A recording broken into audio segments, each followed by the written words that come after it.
E aí, como é que vocês estão? Eu tava com saudade de vocês, hein?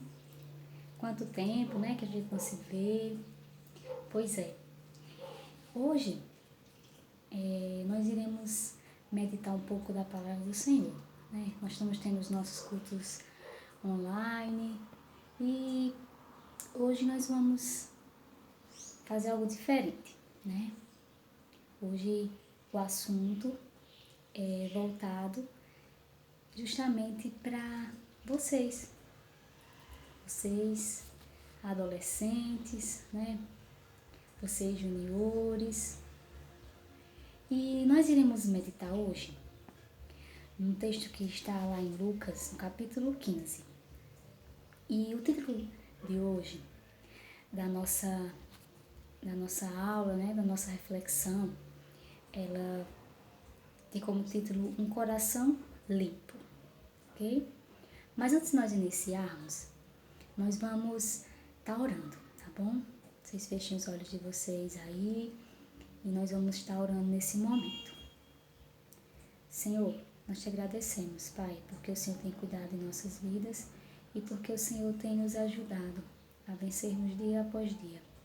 Te peço, ó Pai, que o Senhor faça compreender, ó Deus, essa lição e que venhamos colocar em prática. E que realmente, como o título da lição fala, que nós tenhamos um coração limpo. É em nome de Jesus que nós te oramos. Amém. Amém. Então, eu vou estar lendo um texto que está lá em Lucas, capítulo 15, a partir do versículo... Lucas 15, a partir do 11. É um texto muito conhecido nosso, tá? Que é a parábola do filho perdido, a parábola do filho pródigo. Então, vamos aí rapidinho, peguem suas Bíblias, tá?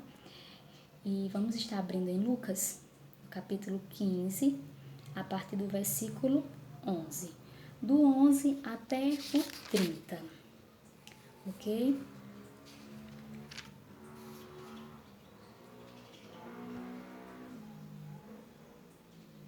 E aí, já encontraram?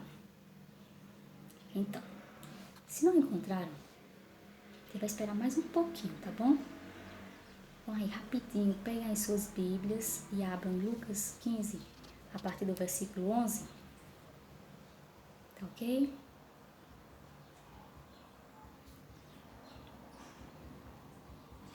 Pronto, a tia vai ler, tá ok? Então, Jesus continuou.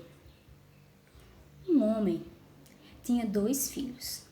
O mais novo disse ao seu pai: Pai, quero a minha parte na herança. Assim, ele repartiu sua propriedade entre eles. Não muito tempo depois, o filho mais novo reuniu tudo o que tinha e foi para uma região distante, e lá desperdiçou os seus bens vivendo irresponsavelmente. Depois de ter gasto tudo, houve uma grande fome em toda aquela região e ele começou a passar necessidade. Por isso, foi empregar-se com um dos cidadãos daquela região, que o mandou para o seu campo a fim de cuidar de porcos. Ele desejava encher o estômago com as vagens de alfarrobeiras que os porcos comiam. Mas ninguém lhe dava nada. Caindo em si, ele disse: Quantos empregados de meu pai têm comida e sobra, e eu aqui morrendo de fome? Eu me porei a caminho e voltarei para o meu pai. E lhe direi: Pai, pequei contra o céu e contra ti. Não sou mais digno de ser chamado teu filho. Trata-me como um dos teus empregados. A seguir, levantou-se e foi para o seu pai. Estando ainda longe, seu pai o viu e, cheio de compaixão, correu para seu filho e o abraçou e beijou. O filho lhe disse: Pai, pequei contra o céu e contra ti. Já não sou digno de ser chamado teu filho. Mas o pai disse aos seus servos: depressa, tragam a melhor roupa e vistam nele. Coloquem um anel em seu dedo e sapatos nos seus pés. Tragam um novilho gordo e matem-no. Vamos fazer uma festa e alegrar-nos. Pois este meu filho estava morto e voltou à vida. Estava perdido e foi achado. E começaram a festejar o seu regresso. Enquanto isto, o filho mais velho estava no campo.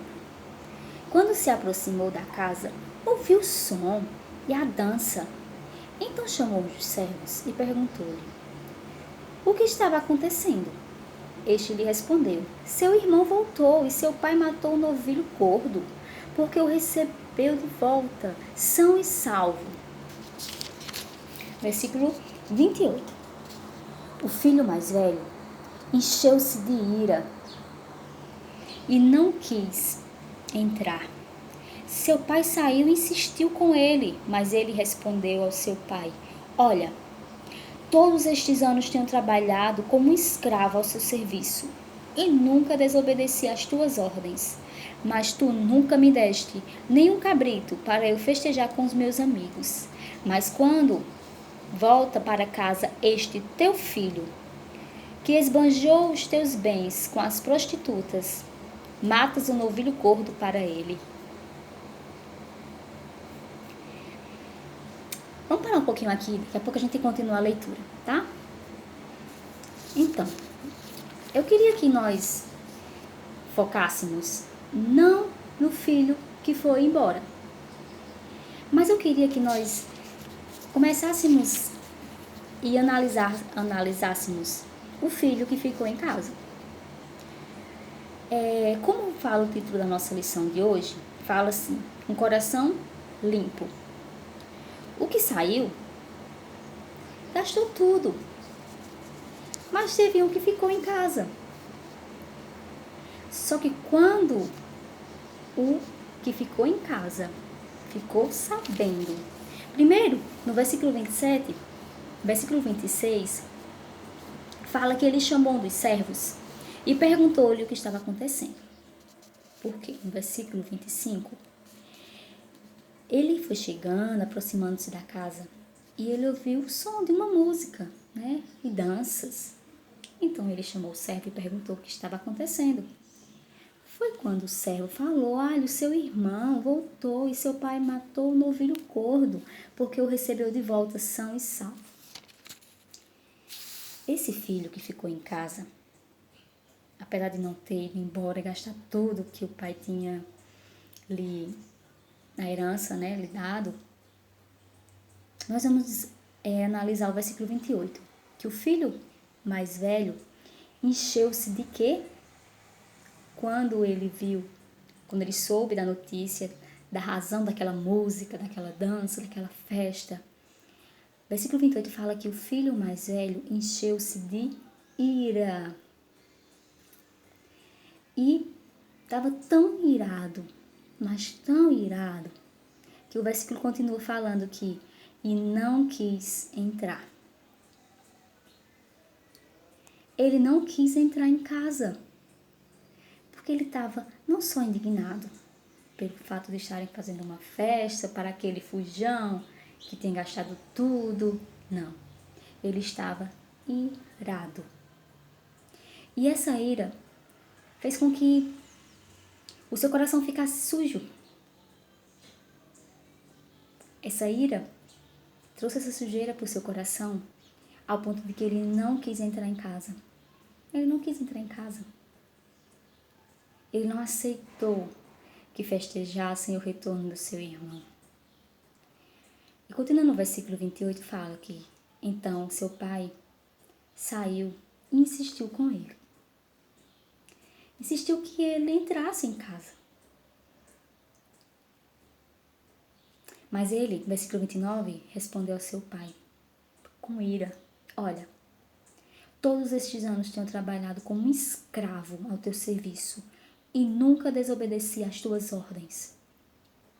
Mas tu nunca me deste nem um cabrito para eu festejar com os meus amigos. Aí no versículo 30 ele continua: mas quando volta para casa este teu filho. Ora, ele fala teu filho.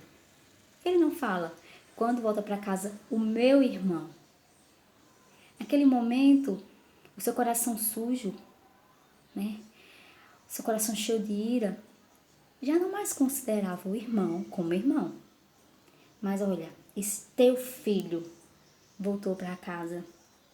Quando volta para casa esse teu filho, que esbanjou os teus bens com as prostitutas, simplesmente tu matas um novilho gordo para ele.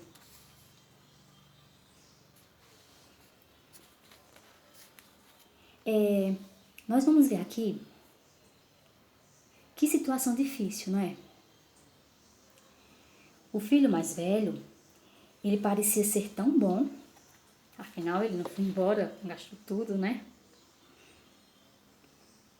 A gente fica a imaginar, né, o quarto dele ali arrumado, todo limpinho. Ele era honesto, ele cumpria com todas as suas tarefas. E olha só, tudo bem certinho, como ele mesmo fala, né? Eu te sirvo. Tudo impecável. Sua reputação, né? Como as pessoas o olhavam, totalmente sem manchas. E quanto à lealdade? Enquanto seu irmão caía na vida, ele estava onde? Ele estava em casa, entregue ao trabalho. Por fora, era tudo o que um pai poderia querer de um filho, não é verdade? Em seu interior, porém, acontecia o que no seu interior? No seu interior tinha amargura,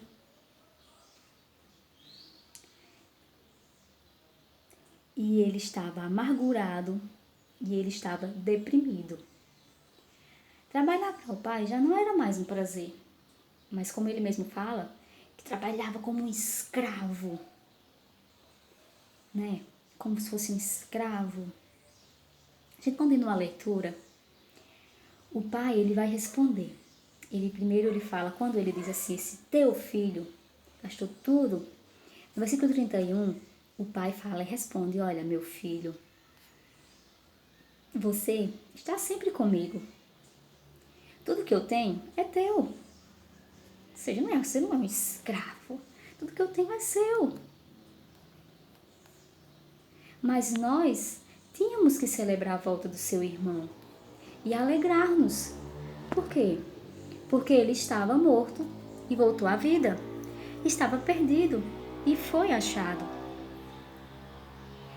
Esse pai, ele olha para o filho e ele fala, olha, mas nós tínhamos que celebrar a volta deste teu irmão. Esse filho mais velho, ele estava tão irado, ao ponto de nem reconhecer o irmão como irmão. Ele, quando chega e fala, esse teu filho gastou tudo que tinha com as prostitutas, gastou tudo que tinha. E no versículo 31 ele responde. No versículo 32 ele fala, mas nós tínhamos que celebrar a volta do seu irmão. O irmão era seu, ele é seu irmão. Ele não é apenas meu filho, ele é seu irmão. Então, voltando aqui. Esse irmão que ficou em casa, que estava com o coração cheio de ira, cheio de amargura, esse irmão que estava deprimido. E naquela situação ele revelou realmente o que estava no coração dele. Ele foi vencido pelo ciúme. Olha só quantas vezes nós nos deixamos ser vencidos pelo ciúme. Ele foi consumido pela ira. Ele ficou cego de amargura. Ele, em vez de celebrar a volta do irmão, ele se irou porque o irmão foi recebido de braços abertos pelo pai.